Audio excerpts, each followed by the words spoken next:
Bardstown in Nelson County, and welcome to another edition of Bradford and Brooks. Jim Brooks and Margie Bradford with you this morning. Good morning, Margie. Good morning, Jim. Well, we've got, it seems like fall has fell, and the temperatures have turned cooler. It has. And I'm loving it. In pretty dramatic fashion. Yeah, I would say so. Yeah. I would say so. Now, I'm still trying to keep up with my grass, though, after all the rain we had. Or at my house, we had a lot of rain. Yeah. Well, at this rate, we'll be mowing it up into December. Well, at least through October. Well, Margie, Margie and I are going to continue our series of interviews with candidates for public office in a moment.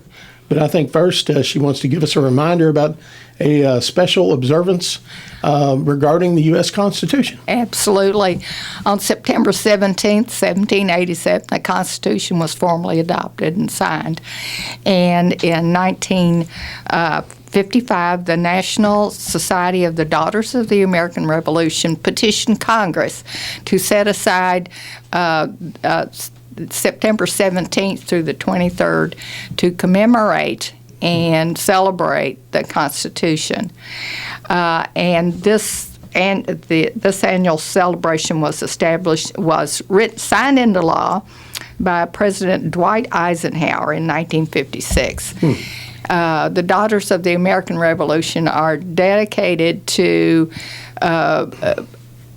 educating the public and encouraging the study of the Constitution and people knowing their rights under the Constitution, and also to celebrate the people who wrote it and the thought that went into it. So we'll be celebrating this all week. Right, and after the election, we hope to dedicate a show to the Constitution.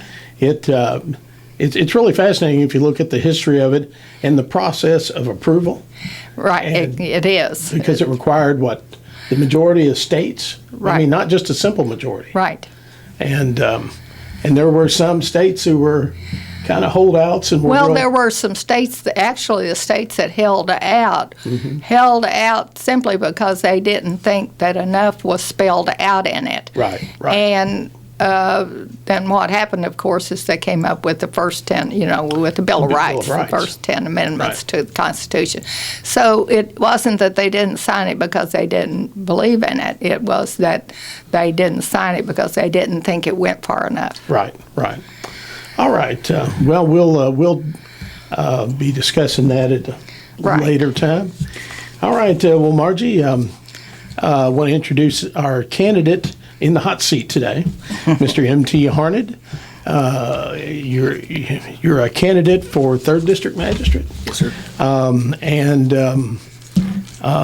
We welcome you to Bradford and Brooks. Well, thank you. Thank you both. Well, MT, tell us a little bit about why you're running and a little bit about a little bit of background. I don't want you to, you probably have more things you want to talk about other than who you are and where you're from. But give our listeners a little background, because I know they're seeing your signs. Sure.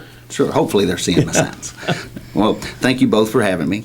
I was raised in New Haven with my brother Kevin by two wonderful parents, Marvin and Betty. I attended St. Catherine Academy there. I went to Catholic schools my whole life, so St. Catherine's where I started from 1st to 3rd. I went to St. Anne's in Bardstown from 4th grade to 8th grade, which was just a 3-room schoolhouse at the time. I graduated from Bethlehem High School in '88. Went to Indiana University, where I graduated with a Bachelor of Science in Business, and I majored in Finance.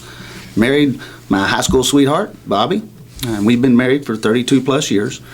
We have 3 beautiful children: Brooke, who teaches in New Haven, where my mom retired from in elementary. My oldest son, Trey, who works full-time for me as general manager at Bud's Produce. I tease everybody about working full-time plus all the time. And then Cruz, my youngest, who just turned 21 this summer and started his junior year at UK, and he's studying to be a biomedical engineer. So he's off and running, hopefully, here in the next few years. Well, he's got an interesting course of study ahead of him in biomedical engineering. Right. So as my work career took off, I was, had aspirations to be a financial advisor. And during the 92, 93 recession, of course, all the big firms, back in Louisville and stuff, and even Southern Indiana, told me I needed sales experience. So I came back to Bardstown. I was a salesperson for a local produce distributor, super successful during a little 3-year stint there. Got my sales experience and went to become a financial advisor. I did that for almost 5 years. What I call, again, super successful. Really wasn't looking to change career paths. Produce came seeking me out again, and I took an opportunity to purchase Bud's Produce to buy in 2002. And within 9 years, 2011, I owned 100% of it. And 9 years later, 2020, I purchased Loretta Foodland. My education, my financial experience, my business experience, combined with my character and high level of integrity, with an unprecedented work ethic, I think gives me a distinct advantage on my resume over my opponent in order to fill the position of magistrate. The Nelson County residents, are with this magistrate. A lot of people don't really know what a magistrate does, so they're hiring someone basically to spend their money and our money as a county, as our taxpayers. Right. And when I spoke with Rhonda Fenwick, I asked her point blank, what makes a really good magistrate for her, and I asked her if I could quote that, because she didn't, without endorsing anything, she just said, someone who can actually understand the business of each department of our county and their budgets in detail. And that was a very, because I asked her, I said, well, budgets are usually detailed out, and she did go on and say that, but a lot of the managers don't want the detailed budget. They just take the spreadsheet and go and not make the decisions based on those budgets in detail and ask questions. So I found that to be intriguing. I felt like that was right up my alley because I'm very good with numbers. The two businesses I own, I run on budgets. When I was a financial advisor, I broke down budgets. Large companies, listed companies on the exchanges for customers and clients. And so, that's the reason that I truly believe that I am the right person at the right time for all the right reasons. MT, what changes would you like to see in the in fiscal court, in the management of fiscal court, if you were elected? I'd like to get rid of all the paper. if you, and I've been going to court meetings for 8-10 months now, it seems like, but and I know they get mailed a big thick packet. I know they get emailed the stuff too, but they constantly are throwing. And I don't think that's any good after the meeting. So I don't understand why in schools they've gone all digital. I don't understand in computer. I can't see why the fiscal court can't go digital to make it a little bit more eco-friendly, cost-effective, that type of thing. So that's one thing. We need to go paperless, and that's not so much always paper-free because we're going to have some agendas for people, when they walk in and stuff. But as far as the main changes, I think fiscal court operates in an efficient way now, as far as the operations of the court. So I don't really, except behind the scenes, and I'm not there yet. So I don't really have anything other than what I see from the outside in, to know what to change. People have talked about the meeting times and stuff. We work for hopefully I get to work for the constituents of District 3. And if they want us, and all they have to do is tell me, and I don't need a majority, I just need one person to say, I'd love to be able to, I can't attend that meeting. I'd love to attend one at 6 at night or at 7 at night or whatever. And in Boston, because I don't really have a good transportation method. I'm fine with meeting anywhere, anytime of day, and is to do the work for the public. And I'm open enough to do that. And I think the court members would be too. I just don't think it was, I think Dean may have tried it in years past, is what I've heard you say before, and just didn't have the turnout, or, they were hoping people would come. I wouldn't just want to do it for home, because in today's world, there's no reason why we shouldn't be, videoed and live and have, just like this is, if somebody wanted to call or text or email us, they should have that opportunity to do that and interact with the court. Not keep going, but to put one on an agenda and that type of thing, to have that interaction. So hopefully that answers your question a little bit. Well, just as an aside, you mentioned going paperless. The Bardstown City Council went, of course it's not entirely paperless like you said, but they've been using iPads now for for their documents. And I mean, they don't get a pack of papers anymore. It just comes, Right. it shows up on their iPad. Right. And it wouldn't be my iPad Right. or It's a computer. county It would be the District 3's Right. iPads. Right. So going forward. Yeah, and I mean, that's, I don't even get paperwork from them. I mean, they mail me the PDF, the digital copies of the paperwork, and I prefer it that way. Right. Because actually, I can actually put it on my phone if there's something I need to refer to during the meeting. Right. And that you can't get handier than that. It's, I get my car is back part of my car is littered with fiscal court agendas Right. from the past year or so. So, but anyway, yeah, I think that's a very worthy goal. I think It's a small change, but it's without knowing the details and intrinsics behind the scenes, it's hard to make any big changes. Well, I just personally, I think it would save a few bucks on paper, Sure. and those supplies. It's an easy way to recycle. Absolutely. Well, don't let me. Well, you look at my list here, my Sure. brain. Now you've heard a lot of discussion about revenue and jail costs going up, EMS costs going up, and of course, again, don't see the behind the scenes, but Judge Executive Dean Watts has always kind of warned the next fiscal court or future fiscal court, maybe not the next one, that at some point the escalating costs may outstrip the county's revenue, and the need to be prepared for that. Sure. You have any specific ideas or ways? Nobody wants to raise taxes, but it's either you cut what you're spending somewhere else to balance it, or look for additional revenue. Sure. Any- Understand where we get additional revenues from. Right. It's ran just like a business. Sure. At Bud's Produce, if my revenues stay the same and my expenses go up, it doesn't take long to understand that I can't raise taxes there. Right. I go out of business. So Right. you have to find the competitive advantages within our government, and whether that's different streams of revenue. So I'm not for raising taxes by any means. It would be a last resort effort. Sure. But to grow the county's revenue, you have to be competitive in per county. So, i.e. with the battery plants coming, we need to be ready in order to grow our county with a tax base from industrial side, from businesses that want to locate here. We need to grow our county with homes so that people, when they come here to work, they are able to join the tax base and increase our tax base so that we can help that situation. And that's really, so you have to grow in order to keep up with it, because when you start to have a government that doesn't grow, you're going to have to either cut services or raise taxes, or both. Right.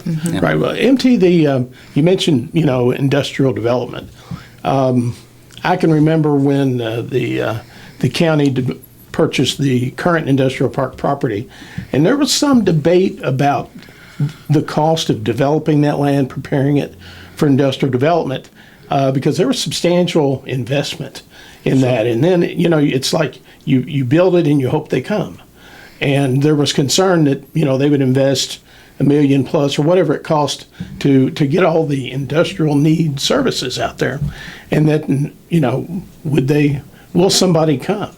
Well, we've seen what's happened out there. Right. And There's not an inch left. Yeah, right, right. And now we need more land. We need more industrial development. And we need to look at, just like the landfill, we know the garbage coming. So and they do a good job of preparing, saving the money to prepare for the next landfill right after the first one's bought. So when you have an industrial park and it's purchased and it's ready, and you get that first tenant, that's when you should be looking out and really planning for your next industrial park, not waiting till we're out.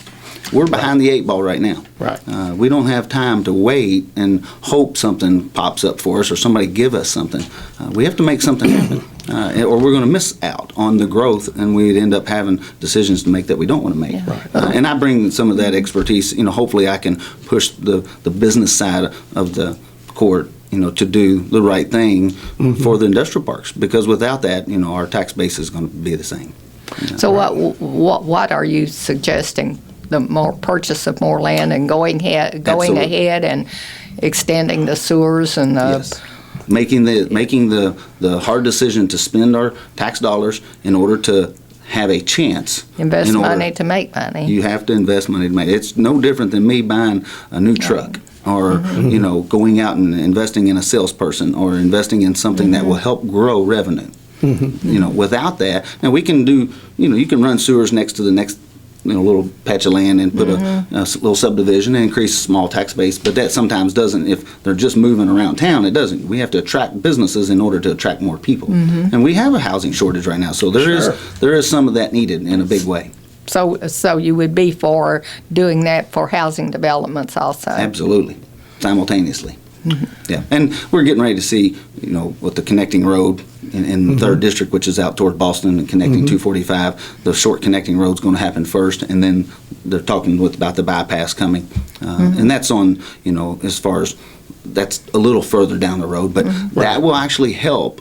And a lot of changes coming to the 3rd District, whether you think, nobody ever talks about the 3rd District when they get in here. They talk about everything else, Walmart and, the bypass out that way and 245 and what's going on. But, the little Boston road's really going to see some changes over the next 4 years in a big way. And we're going to see it with development. We're going to see it with housing.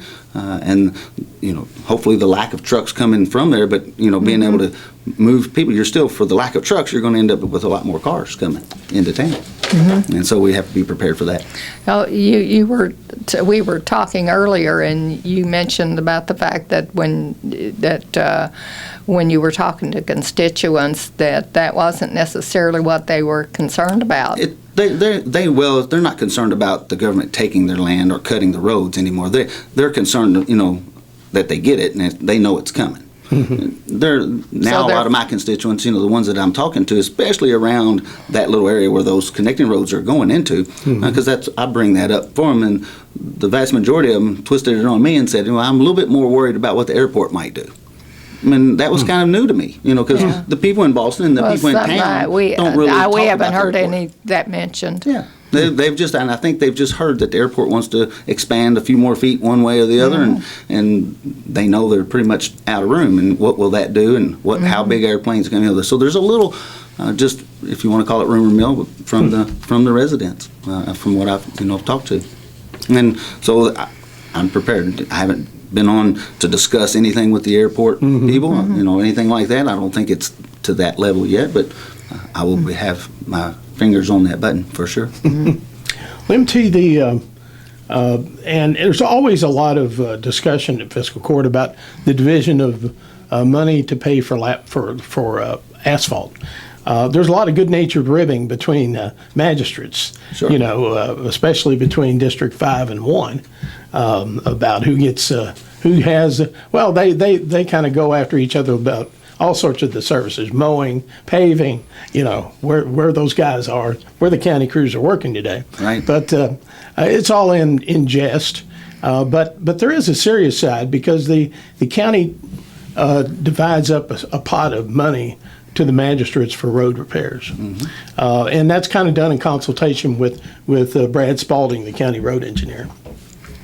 Are you pretty satisfied with the way the way that's working, as far as getting sufficient? Well, I don't know if there's ever sufficient money for all the repairs, because you have to prioritize. There's never enough. Right. And every magistrate will tell you there's never enough. So just like in business, you only have so many dollars to spend on repairing equipment or potholes or anything. So you have to prioritize those. And so my first, how high is the priority for District 3?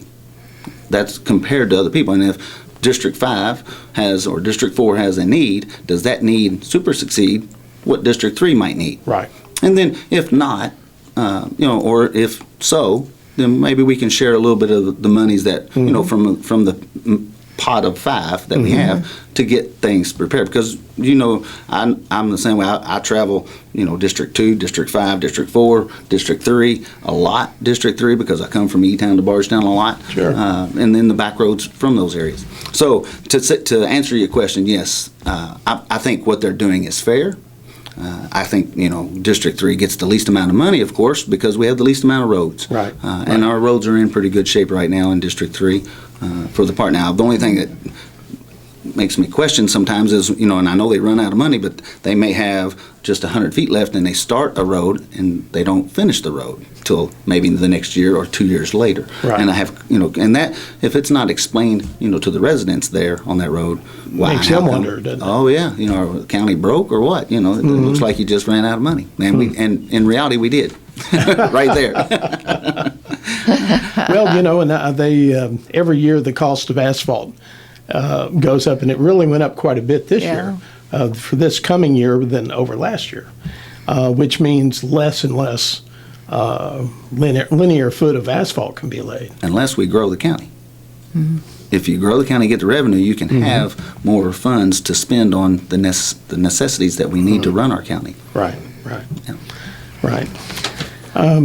MT, Nelson County is really fortunate in that we are, ambulance service. Sure. But there's always talk about, privatizing it and that kind of thing, because it is an expensive proposition. So what are your thoughts on that? And when talking to Joe Pruitt, he does a great job of managing that part of the business, and I've just barely dove in, so I haven't jumped in all the way to find out why and how come, and all the ins and outs of where their revenue streams can come from, and where their expenses can be kind of subsided a little bit. The service for Nelson County, though, that we offer, especially to the New Haven area and Bloomfield area, is second to none. Yeah. And when you talk to other counties, so as long as we can make that happen, that service can't be cut. Right. In my Even eyes. though we have to subsidize We it. subsidize it in a big way now. Yeah. It's everybody's mama and papa and Yeah.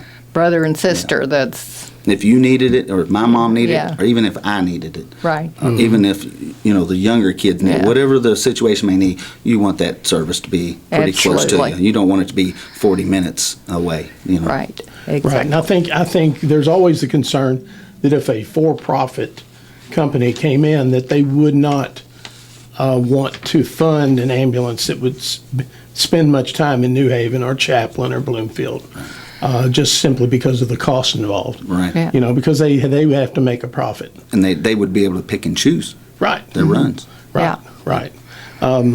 But you're right. EMS does a wonderful job, and EMS is their reimbursements. They get money from insurance companies, Medicaid, Medicare, and there are some services they have to provide that they don't get reimbursed for. They have the toughest revenue stream. They do. That's for sure. They Trying really to do. get money out of an insurance company, or even anybody who thinks insurance is supposed to pay for it, Right. Right. is even harder. Right. So And then some of the population they serve, they could bill the individuals, but that's an economic hardship if you Right. expect all the population you serve Right. to cough up the money for the money. ambulance run, which is Right. expensive. Which is because they're in having a medical emergency. So Right. so it's a really I agree. Joe and even Pruitt do a great job, and all of the people working for them. Oh yeah. Too. And just like everybody else in county government, I think everybody, this is an employment market where there's many opportunities, and it can be hard to retain workers. Right. And it's getting harder for county workers. And I don't have to tell anybody that the county retirement system's changed. That's was done a few years back. Right. And when they did away with that, all of a sudden you become a competitor to the Amazons of the world and the Walmarts of the world, the bigger conglomerates and you become a competitor to the distilleries. Even though the distilleries paid good wages, there wasn't a pension coming from those, but they paid good wages. Well, now, if you are competing for workers side by side, get ready to match those wages to get enough workers to get county services done. And that's what, I think it's a shame, but it's the world we live in today, and that was made by decisions higher up than us. Right. But we're dealt the cards we are having it, so it's going to get more expensive over the next few years in order to get more workers, because you're just not going to be able to get them for the same dollar, knowing that they could come years ago to come to the county and have a great retirement plan. And my mom and dad were fortunate enough, both of them retired from the county offices, and they have a wonderful retirement plan. But those are gone. That's not going to happen anymore. So that's what we're dealt with. Now we have to face definitely listen to the music. The realities of that is making sure we grow enough tax base to be able to support the upper wages to retain workers. Well, MT, the county is blessed to have and has developed over the years Dean Watts Park. It's a very centralized location for sports, for kids' sports. But there's always the question, I think, do you think the county should do more for the outlying areas? Because I know that, if you live in Howardstown and New Haven, driving into Bardstown for sports leagues is, it's not impossible, but it's kind of a pain. You have to arrange transportation for everybody. Sure. And that may leave people out who might be able to get to the New Haven ballpark, whereas they couldn't find a ride to Dean Watts Park. Right. And a lot of that is the communities themselves organizing, and some of them have teamed up. I know Boston and Southwest Nelson and New Haven have teamed up a little bit to try to create teams. I noticed in the court meetings a few times ago where Keith had proposed a little bit of money for the Culvertown Park. I think the court really needs to take into consideration helping Chaplin, helping Boston, create some of those what I consider inexpensive ways to better and give kids something to do and give parents somewhere to go to play with their children and have some way of entertaining, especially during, it doesn't have to be an indoor facility type of thing. Right. It could be outdoor like what they had in Culvertown. And that was a very nominal investment into that little community that will serve a great purpose. And I think those purposes can be copied across our county with minimum expense on an annual basis. It doesn't mean you have to do all of them at 1 year, but to get those done. MT, the Nelson County, of course, has their a landfill, and some of the county landfills accept garbage from other counties, from other places, as a way of making money. What's your take on that? My take on that really is, and I sat down with John Greenwell, and he explained his business with that, and currently we don't need to do that to break even or to make money. The landfill, the solid waste part of it is in pretty good shape. We are the cheapest operator of a landfill in any county touching us.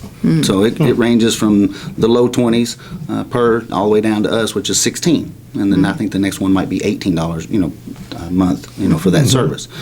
So I'm against that, just so it extends our time frame that we have for our landfills. Exactly. Because now, if we had to have that money in order to build the new one, then John's smart enough to know that he would have to, bring that to the court and propose that being a possibility, and we would see that and go okay, but we would already have another landfill ready to go. Right. And they already have their expansions, and they're doing a wonderful job with that. And it is, on my challenges, it's going to be a challenge to get that up and running. It's a challenge anytime you close one. I didn't realize how much money, time, energy, permits, everything it is to close a landfill down. It's not like closing a business or, anything else.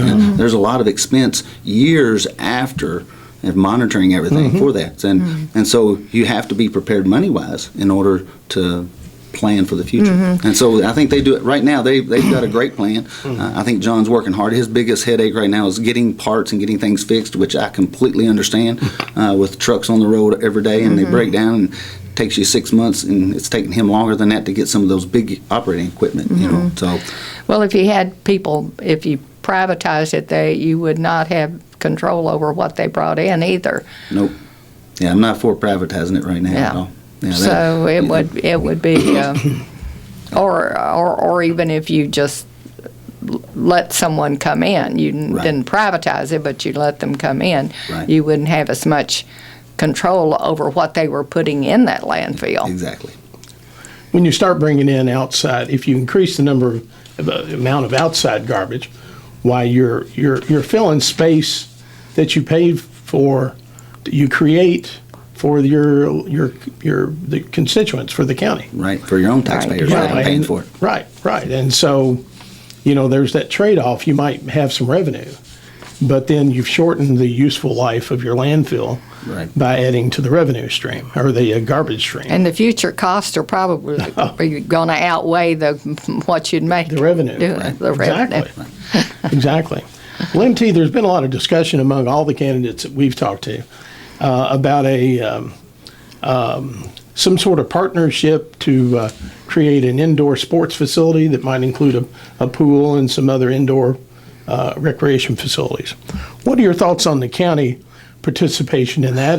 And I know the city, I think in the current budget, the city set aside something like $100,000 to do some serious study on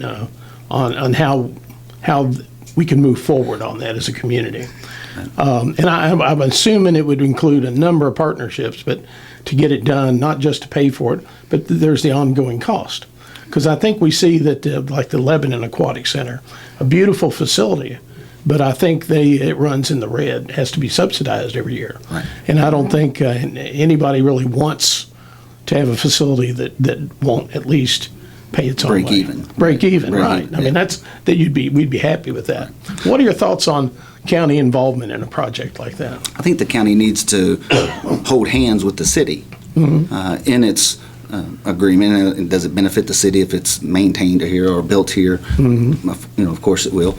But the county, the outlining areas would participate in some of that as well. The pool, that's needed, and from indoor pickleball to dodgeball, you could basically make this thing anything you want it to make to incorporate, and not just the kids, but all the way up to senior citizens. Sure. And so I'm all for it. I'm just not for the county government owning it and running it. Right. So I do think that we need to reach out to business leaders who are in that business, who understand the bouncies and the swimming pools, and going door to door again, I ran into a wonderful man, Tom Hayes.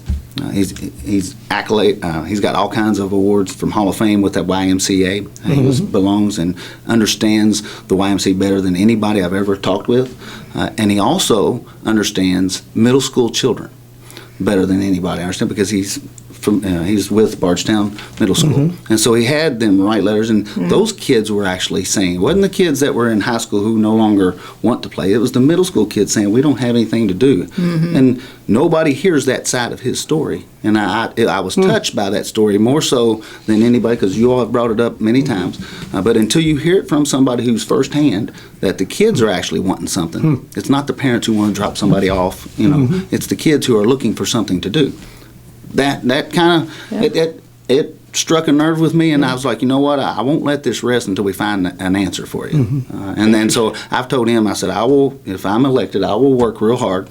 I know they've reached out to the YMCA before, and he even said, MT, it ain't something that's going to have to be major. But the YMCA, they have programs that will start small with whatever priority they want to make. If the priority is the pool, start with the pool. If the priority is we may have to have basketball Tom court. on someday So to talk about it. Yeah, he was a wonderful guy to talk to about his knowledge and the years experience he has with that. It really was a good conversation, and I've learned a lot, through him.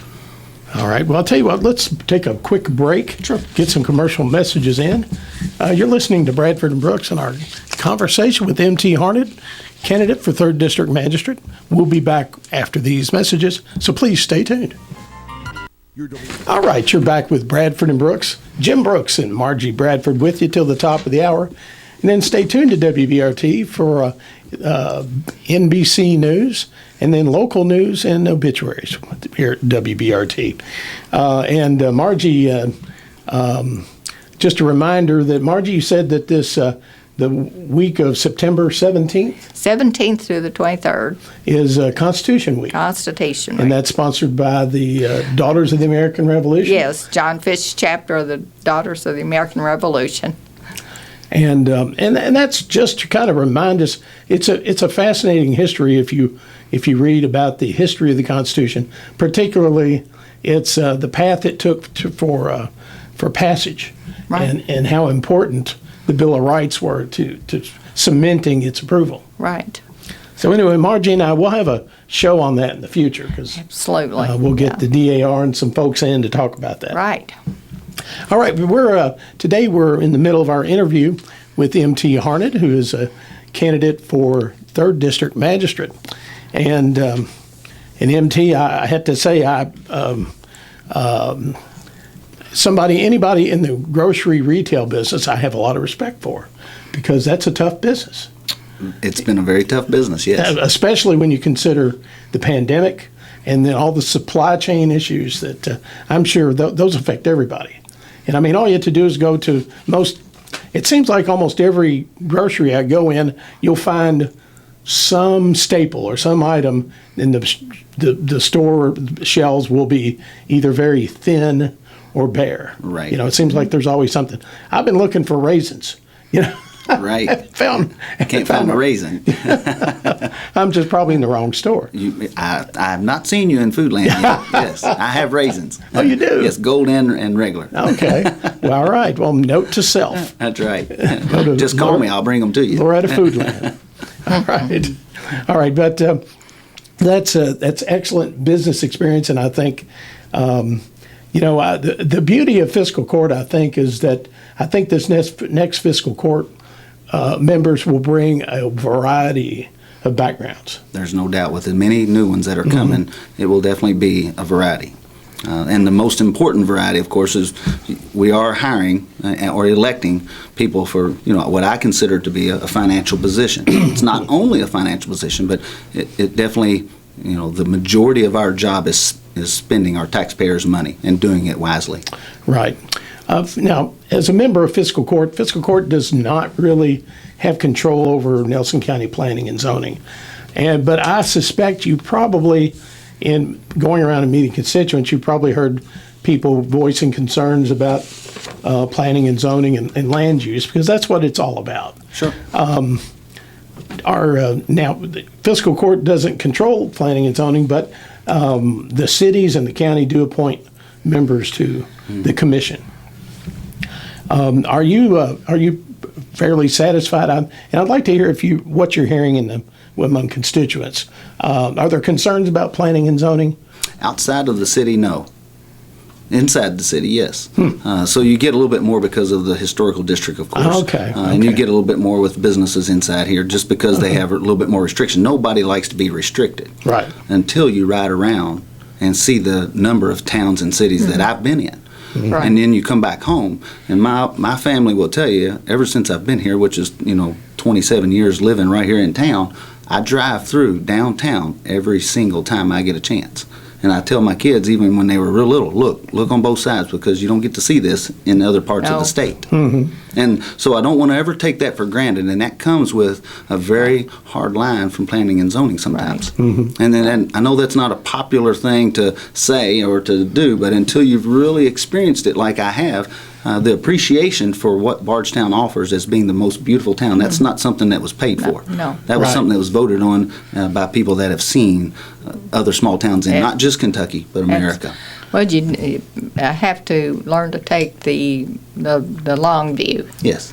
Right. And that every decision that's made is going to have an impact on down the road. Yes. So just because everyone can do what they want to do, the impact is going to be a negative one. It can be a negative Yes. one, right? Right. And if you just visit some counties that, of course, not that many counties across Kentucky have countywide zoning. Right. But visit a few counties that have there's no control outside. Maybe they have zoning in the city, but in the county, you can see some horrific situations. Right. You can, and that Huge, ugly signs. yeah. Right. I Just mean, no upkeep either, Yeah. Yeah. so there's a reason for the for land use and planning, and I think right now the Planning Commission, they're working on an update to the comprehensive plan. And of course, it's always interesting. Land use and those things are always real interesting, especially when you have, for example, years ago when they built the Corman's Crossing subdivision out in Deatsville, and then they built a force main sewer line to serve it. Right. And that opened up development all down that corridor. I mean, that wasn't foreseen. No way to predict that.